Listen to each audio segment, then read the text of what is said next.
2, 1, go!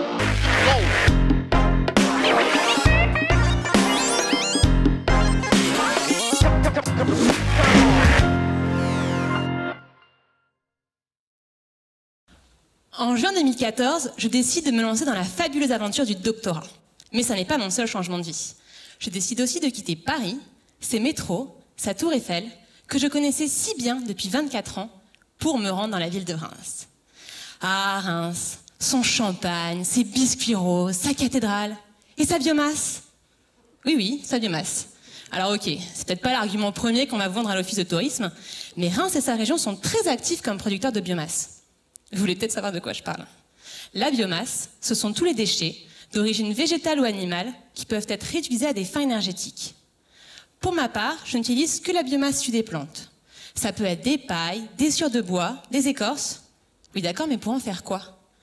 Pour en faire du biogaz. Le biogaz, c'est la forme renouvelable de l'énergie fossile qu'on connaît mieux sous le nom de gaz naturel. Et il a diverses applications, ce biogaz. On peut le convertir en biocarburant, ou bien l'utiliser comme gaz pour faire du chauffage ou de l'électricité. Et il a l'avantage d'émettre beaucoup moins de gaz à effet de serre que les autres énergies actuelles. Alors ok, tout ça c'est super, et on sait faire, mais tout n'est pas parfait. Car si notre biogaz en sortie, il est tout beau, tout propre, et bien toutes les étapes qui nous ont permis de faire biomasse, biogaz, c'est pas du joli.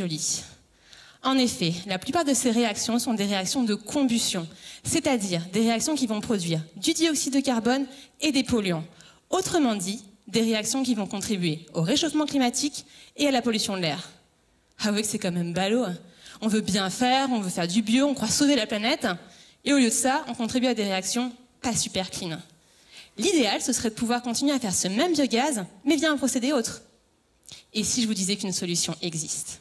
Une source gratuite, renouvelable, infinie, qu'on voit tous les jours. Bon ok, un petit peu plus quand on habite à Marseille qu'à Caen. Je parle bien sûr du soleil. Je vous apprends rien. L'énergie solaire, c'est l'énergie de demain. Les panneaux solaires, les panneaux photovoltaïques. Eh bien moi aussi, je dois utiliser le soleil dans le cadre de ma thèse. Tout challenge de ma thèse, ça va être de concevoir un petit réacteur, imaginons un petit four, dans lequel je placerai directement ma biomasse. À l'extérieur de mon réacteur, j'intégrerai une petite parabole qui me permettra de concentrer le rayonnement solaire. Le rayonnement solaire, s'il est bien concentré et bien maîtrisé, est capable de me fournir une puissance considérable. Mais si, vous le saviez, vous avez tous déjà vu ce mec avec sa loupe qui enflamme un bout de bois? Enfin bon, revenons à la thèse.